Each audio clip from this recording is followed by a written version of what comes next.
नमस्कार. आपलं स्वागत आहे आयकॉन स्टील प्रस्तुत बिल्ड आयकॉन या उपक्रमामध्ये. आज माझ्या सोबत आहेत engineer, builder, developer Kishor Shah sir. माझ्या मते इथल्या सांगलीतल्या प्रत्येक जणच त्यांना ओळखत असेल, कारण मागच्या 40 वर्षाहून अधिक काळ ते या क्षेत्रामध्ये काम करतायत. मग काही रेसिडेन्शियल, कमर्शियल, इंडस्ट्रियल, गव्हर्नमेंट अशा वेगवेगळ्या प्लॅटफॉर्मवर त्यांनी काम केलेलं आहे आणि सांगायला आनंदाने अभिमान होतो की 500 पेक्षा जास्त प्रोजेक्टचा टप्पा त्यांनी एवढ्या सगळ्या वर्षात गाठलेला आहे. त्यामुळं जेव्हा इतका मोठा अनुभवाचा हा प्रवास असतो, सगळ्या प्रोजेक्टचा प्रवास असतो, तेव्हा तेवढ्या सांगण्यासारखे प्रसंग पण खूप असतात. त्यामुळे हा सगळ्या गप्पा त्यांच्याशी आपल्याला मारायच्यात बिल्ड आयकॉन या प्लॅटफॉर्मवर. त्यामुळे आपण थेट गप्पांना सुरुवात करूया. सगळ्यात आधी मला विचारायचे ते म्हणजे थोडं भूतकाळापासून, ते म्हणजे तुमचा शैक्षणिक प्रवास कसा होता? म्हणजे अगदी शाळा कुठली होती, कॉलेज कुठलं होतं आणि सिव्हिल इंजिनिअरिंग या फील्डमध्ये येण्यामागची प्रेरणा कोणाची होती, ज्यांच्यामुळे तुम्ही या फील्डमध्ये आलात? काय सांगाल? माझा शैक्षणिक प्रवास हा मक्के आठवले विनय मंदिर ते पटवर्धन हायस्कूल ते विलिंग्डन कॉलेज. त्या काळीत आमची 11वी शेवटची बॅच होती, अच्छा. 11वीची. आणि त्यानंतर विलिंग्डन कॉलेज आणि त्या विलिंग्डनमधून वालचंद कॉलेज. त्यावेळेला रिनाऊंड म्हणजे वालचंद कॉलेजचा इंजिनियर असणं हे खूप गर्व फिलिंग हो. करायचं होतं. हो. आणि मी 1980 साली हा इंजिनियर झालो. माझे काका त्यावेळेला सिव्हिल इंजिनियर झाले होते. माझे मामा स्वतः सिव्हिल इंजिनियर होते.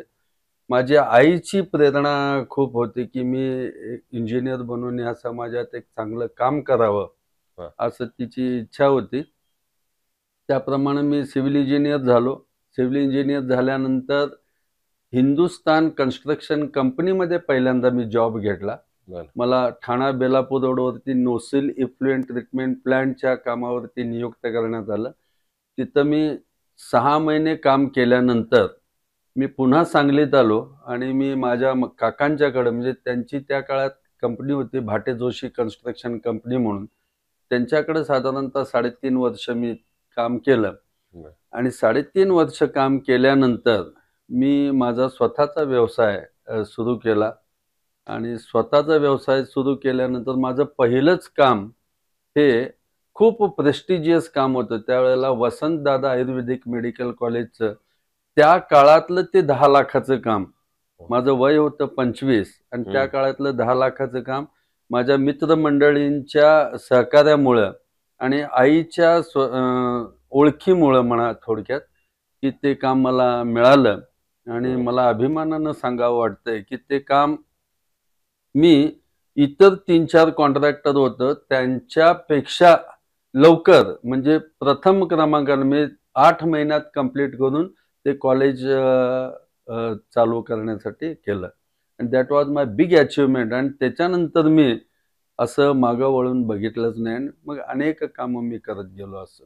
क्या बात आहे. हा एक माझ्या मते वेगळा योगायोग आहे की आईंच्याच मार्गदर्शनामुळे तुम्ही या सेक्टरमध्ये आला आणि त्यांच्याच मार्गदर्शनामुळे पुन्हा पहिला प्रोजेक्ट पण हो, मिळाला. प्रोजेक्ट आणि अर्थात मित्रांची साथ तर तुम्हाला होतीच त्यामुळे. खूप खूप. पण ते पहिला प्रोजेक्ट करताना मग दडपण कितपत होतं की आपण थेरॉटिकल नॉलेज आणि प्रॅक्टिकल नॉलेज यामध्ये? नाही, मी गेले 3.5-4 वर्ष ह्या फील्डमध्ये हो. भाटे जोशी कन्स्ट्रक्शन म्हणजे माझ्या काकांच्याकडेच हो. मी गव्हर्नमेंट प्रोजेक्ट त्यांचे होते तेच मी करत होतो. स्वतः हँडल पण करत हा होतो. वैयक्तिक पहिला होता. हा वैयक्तिक पहिला होता. पण त्या वैयक्तिक मध्ये फक्त फायनान्स हा विषय खूप महत्वाचा असतो. अच्छा. कारण ऑलरेडी आपल्याकडे 3.5-4 वर्षाचा अनुभव असतो. पण आपल्याकडे फायनान्स जो आहे तो उपलब्ध करून घेणं आणि तो मार्केटमध्ये आपल्याला आपली जी पत आहे उभी करणं हे खूप चॅलेंज असतं. पण त्यासाठी मी तुम्हाला म्हटल्याप्रमाणे माझ्या मित्रमंडळींनी खूपच मला सहकार्य केलं. आणि मी जे वसंतदादा आयुर्वेदिक मेडिकल कॉलेज काम केलं ते शेतकरी बँकेच्या अंडर होतं.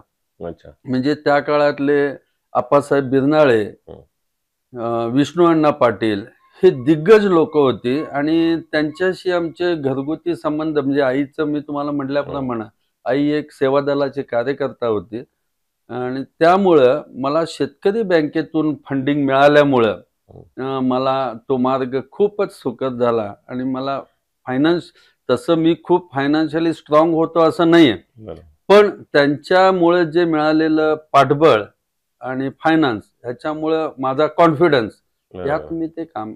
पण एवढी चांगलं मोठी केलं. मोठी नावं तुमच्या आता तुम्ही घेतली त्याप्रमाणे त्यांच्या समोर आणि फक्त 25व्या वर्षी उभं राहायचं, बोलायचं, ही पण एक वेगळी ताकद होती आणि तुमच्या नावाप्रमाणे खरं किशोर वय होतं असं म्हणायला हरकत नाही. बरोबर आहे. पण तेव्हा एक वेगळा कॉन्फिडन्स लागतो अगदी हे सगळं बरोबर. करताना. हा जसा एक प्रवास आहे, तर आता मूळ याच्यावर येऊया आपण. ते म्हणजे काही तांत्रिक प्रश्न आहेत छोटे. त्यातला पहिला प्रश्न म्हणजे 40 वर्षांमध्ये तुम्ही ही इंडस्ट्री बघितलेली, इंडस्ट्री बदलताना बघितली आहे.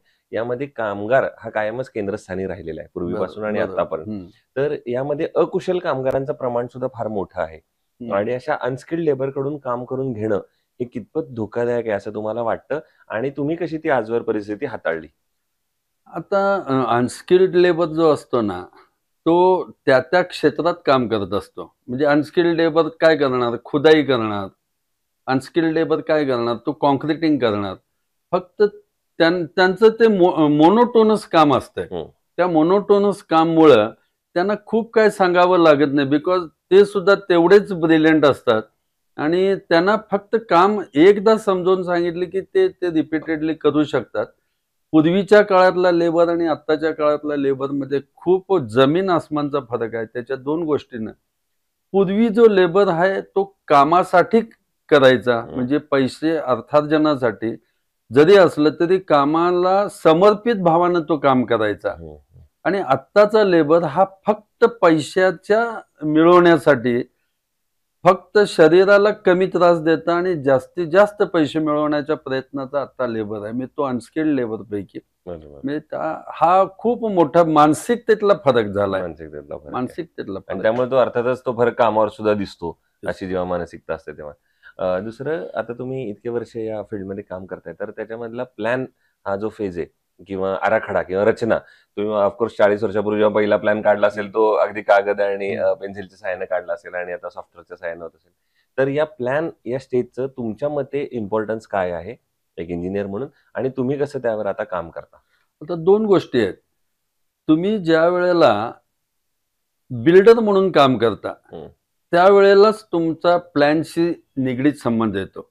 ज्या वेळेला तुम्ही कॉन्ट्रॅक्टिंग म्हणून काम करता, त्यावेळेला तुम्हाला दिला गेलेल्या प्लॅन वरती फक्त बांधून द्यायचं आहे. एक्झिक्यूट करायचं. त्यामुळे त्या प्लॅन मध्ये तुम्हाला बदल करण्याचा काहीही स्कोप नाहीये किंवा तुम्हाला त्यात अधिकार पण नाहीये. आता बिल्डर लाईन काम करताना कसं की तुमच्या स्वतःच्या जागेवर तुम्हाला प्लॅन करायचा आहे आणि तो प्लॅन असा बसवायचा आहे तुम्हाला की ज्या एरियात तुम्ही जी बिल्डिंग बांधणार आहे त्या एरियाची रिक्वायरमेंट काय आहे. म्हणजे थोडक्यात कसं, मी समजा शिवाजीनगरमध्ये, उत्तर शिवाजीनगरमध्ये स्कीम करणार असू, तर तिथल्या जे मी फ्लॅट बांधेन ते कुठला ग्राहक घेणार आहे.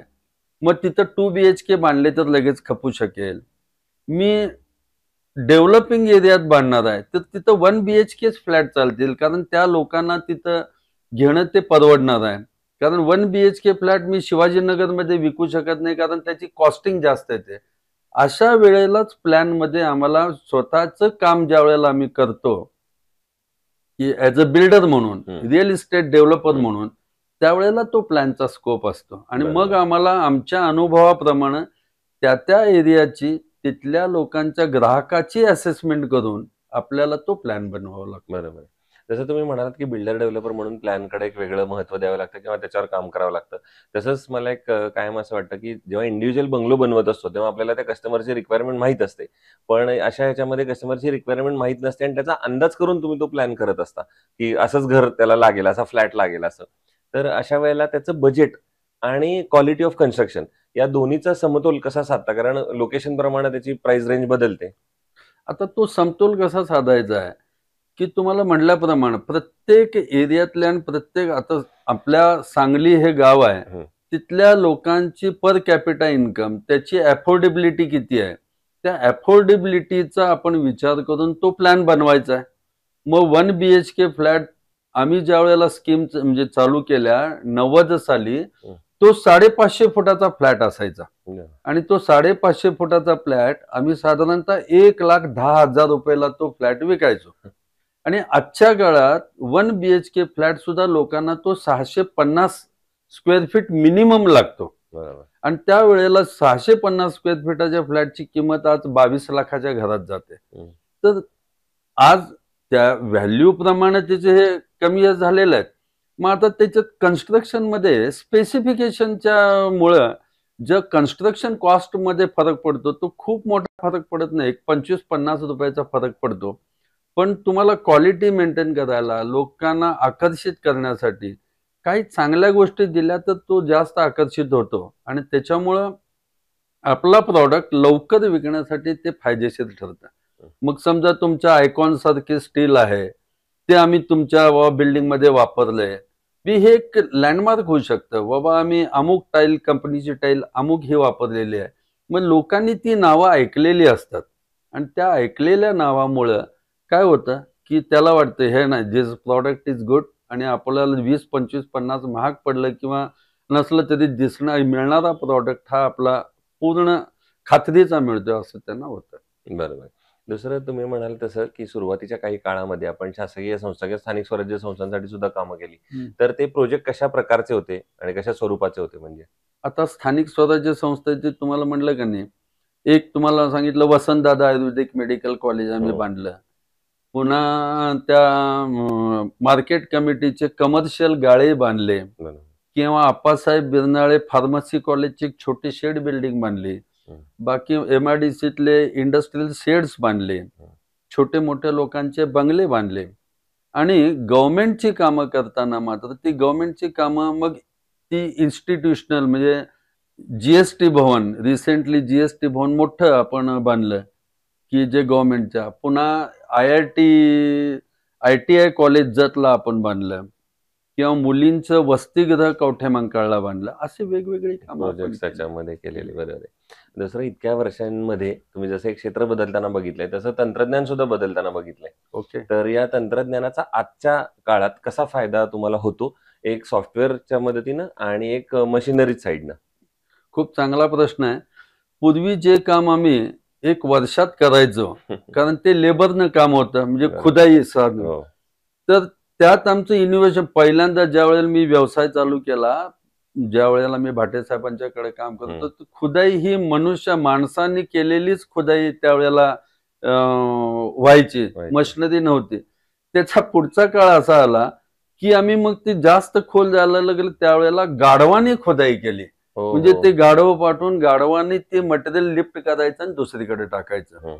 नंतरच्या काळात बाबा JCB आल्या हो. आणि ह्या तंत्रज्ञानाच्या इनोव्हेशन्समुळं कामाच्या स्पीडमध्ये वाढ झाली अगदी. आणि पूर्वीचं जे आम्ही काम वर्षभरात करायचो ते काम हल्ली 6 महिन्यात आपण कंप्लीट करून बरोबर. आपण ते पूर्णत्वाकडे जातो. बरोबर.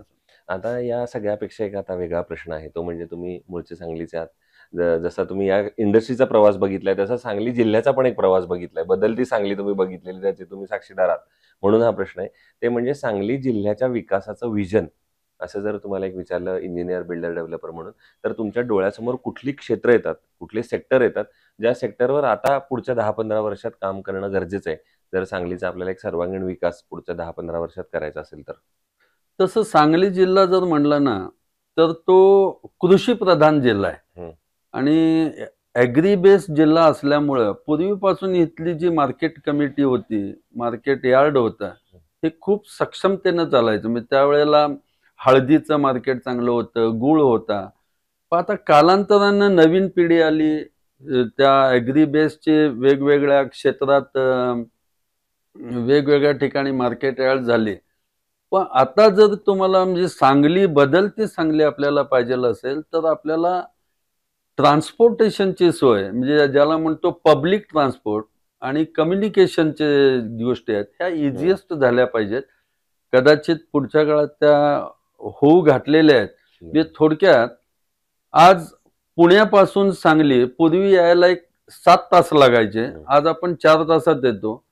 पण तेच वेळ जर पुन्हा कमी झाला तर काय होईल, की पुण्यातल्या ज्या IT कंपन्याचा बेस आहे तो सांगलीत जर शिफ्ट झाला तर सांगली त्यांना खूप स्वस्तात मिळेल. आज पुण्यात जी जागा त्यांना भाड्यानं घ्यावी लागते, मोठं भाडं द्यावं लागतं, त्याच्या निम्म्या भाड्यात सांगलीत त्यांना जागा मिळेल.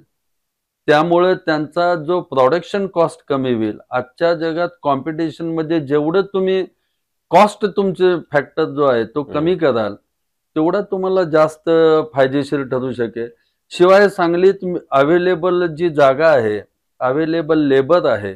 आता इथलंच खूप माइंड आपण म्हणतो की मेट्रो सिटीज कन्वर्ट होत आहे. हो. म्हणजे इथला IT शिकलेला इंजिनियर असेल, तर तो एक भाग चांगला रीतीनं झाला पाहिजे. आणि सांगलीत येण्यासाठी दुसरं म्हणजे महानगरपालिका असू दे किंवा सरकार लेव्हलला असू दे, की ज्या मोठ्या कंपन्या येतील त्यांना जास्तीत जास्त चांगल्या फॅसिलिटीज कशा प्रोव्हाईड करता येतील, त्याच्यासाठीचं इन्फ्रास्ट्रक्चर हे जर आपण सांगलीतल्या नेते मंडळींनी केलं तर नक्कीच फ्युचर चांगलं आहे. कारण पुणा, कोल्हापूर ह्यापेक्षा ही खूप सिटी स्वस्त आहे.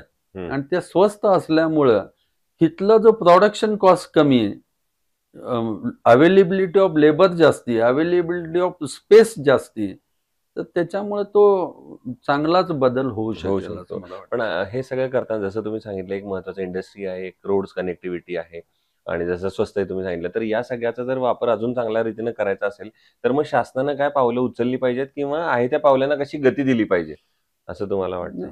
शासनानं गती एवढीच की आता जसं बाबा 4 लेनचे 6 लेन झाले, 6 लेनचे 8 लेन झाले. रोडचं माननीय गडकरी साहेबांनी रोडचं नेटवर्किंग खूप वाढवलं. हं. तसंच हा जसं रोडचं नेटवर्किंग वाढवलं, हा मगाशी तुम्हाला म्हटलं की सांगली हा तसा कृषीप्रधान जिल्हा आहे. जिल्हा आहे. अगदी बरोबर. आणि ह्यात जर जर कृषीच्या बाबतीतलं म्हणजे फळफळावरचं जर प्रोडक्शन वाढलं हं, हं, आणि त्याचं जर मार्केट चांगलं मिळालं, हं. तर इथला सधन शेतकरी पुन्हा चांगल्या रीतीनं निर्माण होऊ शकेल आणि इथल्या इकॉनॉमीला त्याला चांगला ग्रोथ आणि सपोर्ट मिळू शकेल असं मला वाटतं. बरोबर आहे. आता सगळ्यात अवघड प्रश्न तो म्हणजे इतक्या 500 प्रोजेक्ट्स मधला जर एकच प्रोजेक्ट निवडायचा झाला, की जो तुमचा आयकॉनिक प्रोजेक्ट आहे असं म्हणू आपण. ज्या प्रोजेक्टनं तुम्हाला नाव दिलं, ब्रँड दिला आणि स्वतःला पण काम करताना समाधान वाटलं, आनंद मिळाला. असा एका प्रोजेक्ट बद्दल ऐकायचं तुमच्याकडे. तर ते जर आयकॉनिक प्रोजेक्ट जर म्हणत असाल आणि मला चॅलेंज म्हणून जे माझ्या इंजिनिअरिंग क्षेत्रातलं चॅलेंज प्रोजेक्ट म्हणाल, तर ते कच्छी भवन आहे. Yes. कच्छी भवनमध्ये त्या बिल्डिंगचं स्पॅन म्हणजे हा 65 फूट आहे. म्हणजे कॉलम टू कॉलम अंतर जे आहे ते 65 फुटाचं अंतर आहे. आणि मध्ये कुठल्याही प्रकारचे कॉलम नको होते कारण हॉल असा प्लेन पाहिजेल होता. आणि त्यामुळं त्या स्पॅन जास्ती असल्यामुळं काय झालं की तिथले जो स्टील रिक्वायरमेंट होते, आपल्याकडे स्टील 36 फुटाचेच बार मिळायचे हं. आणि तिथं लागणार होते 65 फुटाचे बार.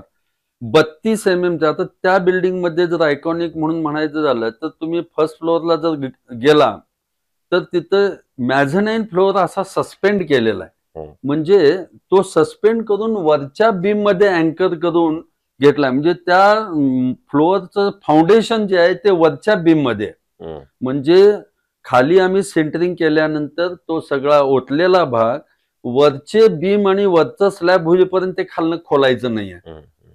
जर ते खोललं तर ते पडणारच आहे. बरोबर. मग ते जे बीम आहे ते बीम 32 चे साईज असलेले 32 चे बरं. बार असं 36 नग होते आणि बीमची डेप्थ होती 2-2 मीटर. आणि ते जे सगळे बार होते ते एकमेकाला बट Weld. वेल्डिंग मध्ये ते आपल्याला करावे लागले. त्या 440 व्होल्ट मध्ये ते मेल्टिंग करून ते बार आम्ही एकमेकाला जोडून घेतले. ते 440 व्होल्ट नॉर्मल इलेक्ट्रिसिटी मिळणार नाहीत. त्यामुळे जनरेटरवर ते 440 व्होल्ट आम्ही जनरेटर वापरून तो तिथं बार आम्ही एकमेकाला जोडून घेतले आणि मग ते काम केलं. खूप ते ट्रेडियस आणि चॅलेंजिंग जॉब होता आणि दॅट वॉज द आयकॉनिक. आणि आज जर तुम्ही ती बिल्डिंग बघाल तर बाहेरनं त्या काळापासून आजच्या काळात सुद्धा तुम्हाला ती नॉवेल्टी बिल्डिंग आणि चांगल्या इलेव्हेशनची आणि वेल युटिलाइज्ड अशी ती बिल्डिंग तुम्हाला दिसेल. नक्कीच. ती बिल्डिंग आज दिमाखात नुसती उभी नाहीये, तर त्याचा एक आता लँडमार्क बनलेला आहे, ओळख पत्ता बनलेली आहे की कच्ची भवनच्या बाजूला मागं असा वगैरे. त्यामुळे आणि सगळं तुम्ही सांगत होता तर तो खरं एका अर्थानं हे चॅलेंज होतं. कारण त्या काळात हे सगळं करायचं होतं. आता जसं आपण मगाशी बोललो की स्टीलची लेंथ आता एवढी मिळते आणि आता ते तेव्हा हे सगळं आता challenge होतं. कुठल्याही कंपनीला म्हणजे तुम्ही आयकॉनला सांगितलं तरी ती तुम्हाला 65 फुटाचा बार आणून देऊ शकेल. त्या काळात काय होतं 36 फुटाचे बार हे बेंड करून येत होते. हं. कारण ट्रकच मुळात 18 फुटाच्या 19 फुटाच्या होत्या आणि बाहेर तुम्हाला ती सळी एवढी काढून घ्यायची परवानगी नव्हती. मग आता कसं आहे तुमचं ट्रेलरनं तुम्हाला येऊ शकतं. आता आमचा एक प्रोजेक्ट चालू आहे तिथं 50-50 फुटाचे बार आता आम्हाला दिलेले आहेत आयकॉननं सुद्धा. बरोबर. म्हणजे त्यावेळेचं ते चॅलेंजच होतं. हं, आणि त्यावेळेला लेबर सुद्धा करायला ते खूप स्किल लागायचं. स्किल म्हणण्यापेक्षा ते लेबर काम करण्यासाठी सुद्धा मल्टिपल वेळ जायचा. हं, म्हणजे त्याला ठिया करा, मग ते बार हं. आणि रस्त्यावरचं काम असल्यामुळं हो. तुम्हाला दिवसा ते बार तुम्हाला सरळ सरळ करता येत करतात. नव्हता. वाहतुकीचा रस्ता होता. रात्री ते करावं लागायचं. बरोबर, बरोबर. दुसरं कन्स्ट्रक्शनमध्ये आता आपण इतक्या वेळ स्टीलवर बोलतोय, तर ते स्टील निवडताना तुम्ही त्याचे काय पॅरामीटर्स बघता किंवा काय गुणवैशिष्ट्य बघता आणि मग ठरवता की एखादं स्टील हे वापरलं पाहिजे आपण प्रोजेक्टवर? ते स्टील आपण निवडताना जो आहे ते बाबा डिझायनरने सांगितलंय 415चं वापरायचं का 500चं वापरायचं. मग त्याच्यातल्या ज्या कंटेंट्स आहेत, मग हार्ड स्टील चालणार नाही. हार्ड स्टील असेल तर तुमचं बाबा बार बेंड करताना किंवा त्याचं रिंग करताना ती तुटून जाते. म्हणजे त्याच्यातला जो केमिकल पार्ट आहे तो कमकुवत असतो. आणि अशा वेळेला जे ब्रँडेड कंपन्याचे स्टील आहेत, हं. ज्याची आपल्याला पूर्ण खात्री आहे आणि ज्याच्यावर आपला पूर्ण विश्वास आहे, अशा ज्या सिलेक्टेड कंपन्या आहेत, तुमच्या आयकॉन सारख्या असतील आणि दुसऱ्या कुठल्या असतील, ज्यांच्या विश्वासार्हतेवर आम्हाला पूर्ण खात्री आहे. कारण शेवटी ही बिल्डिंग कुणी बांधली आहे आणि बिल्डिंगमध्ये त्याच्यात मिसहॅप कुणामुळे घडला तर कॉन्ट्रॅक्टरच पहिल्यांदा पकडला जातो. बरं. आणि तशा वेळा आता जर तुम्ही बघितलं असाल की शिवाजी महाराजांचा पुतळा तिथं पडला हं. कोकणामध्ये, कॉन्ट्रॅक्टरनं डिझाईन प्रमाणे काम केलं असेल, मी त्याची तरफदारी करतो असं नाही, हं. डिझाईन प्रमाणे काम केलं असेल, पण अमुक गोष्टीचा लोड फॅक्टर त्यांनी पकडला असेल, डिझायनरनं नाही पकडला असेल किंवा त्याच्यात वापरलेलं मटेरियल काय बाबा 1 का 4 असेल, हं. तर अशा गोष्टी न घडण्यासाठी चांगल्या ब्रँडेड कंपन्या, ज्या विश्वासपात्र कंपन्या आहेत, अशाच कंपन्याचा आम्ही सळी वापरतो. वापरलं पाहिजे. बरं.